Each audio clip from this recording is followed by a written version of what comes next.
আসসালামু আলাইকুম বন্ধুরা, রাজবাড়ী জেলা বিএনপি লাইক সাবস্ক্রাইব করে পাশে থাকুন।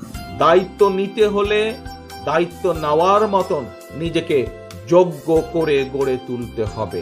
আজকে আসুন এই সম্মেলনে যেমন আমরা আজকে সিদ্ধান্ত নেব যে আগামী দিন চুয়াডাঙ্গায় কারা দলকে পরিচালনা করবেন, সেই যোগ্য নেতৃত্ব যেমন আমরা বাছাই করে নিব, একই সাথে আসুন আজকে আমরা এখানে সকলে মিলে প্রতিজ্ঞাবদ্ধ হই আমরা যেই পর্যায়েরই নেতা বা কর্মী হয়ে থাকি না কেন।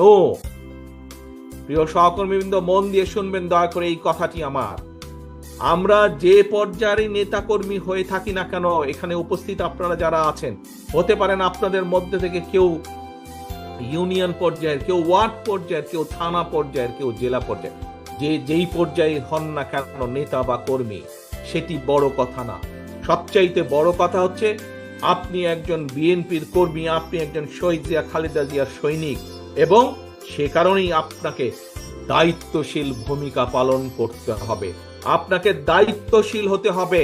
আপনাকে বুঝতে হবে আপনার কাছে আপনার এলাকার মানুষের প্রত্যাশা কি, তারা কি চায় আপনি কিভাবে কথা বলেন, তারা কি চায় আপনি কিভাবে চলেন, তারা কি চায় আপনি কি ভূমিকা রাখেন।